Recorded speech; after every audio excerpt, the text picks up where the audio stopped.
Voici les éditorialistes d'Europe 1. Antonin André, bonjour. Bonjour Maxime. Pour la politique, Daniel Fortin pour l'économie. Bonjour Daniel.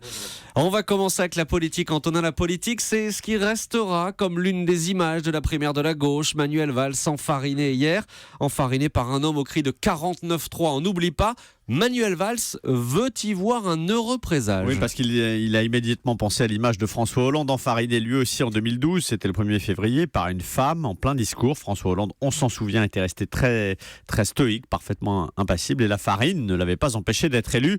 La différence, on va y revenir, elle est dans l'intention. François Hollande se fait blanchir par une femme qui est une déséquilibrée, un peu paranoïaque.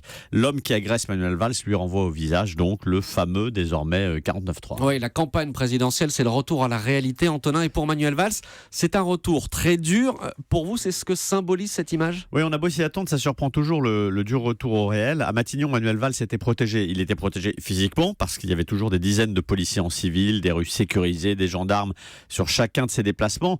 La colère du peuple, vous l'entendez, mais si vous voulez, vous l'entendez de loin, de très loin même, puisque les murs épais et lambrissés de Matignon, de l'Élysée ou de l'Assemblée atténuent fortement l'intensité des protestations. Vous êtes coupé du monde. Donc oui, le retour au réel est brutal. Des passants qui l'interpellent directement. À Paris, sur un marché, une vieille militante dans un meeting qui lui reproche d'avoir divisé la majorité. Et hier, un sac de farine. Cette image restera. Manuel Valls parle donc d'un heureux présage. Est-ce que vous y croyez ? Alors, je ne suis pas devin, je ne lis pas dans le nuage de farine, mais en dehors de l'expédient, un sac de farine, le geste n'a rien à voir avec François Hollande en 2012.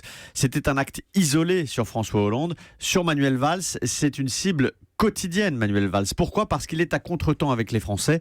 Il leur tend la main, il avance vers eux en paix comme un candidat. Les Français, eux, lui renvoient au visage les coups qu'il destine à un Premier ministre longtemps resté coupé de la réalité. C'est ce fossé que Manuel Valls essaie de réduire dans une campagne qui sera peut-être un peu courte pour lui. Un peu courte, il reste moins d'un mois. Merci beaucoup Antonin André.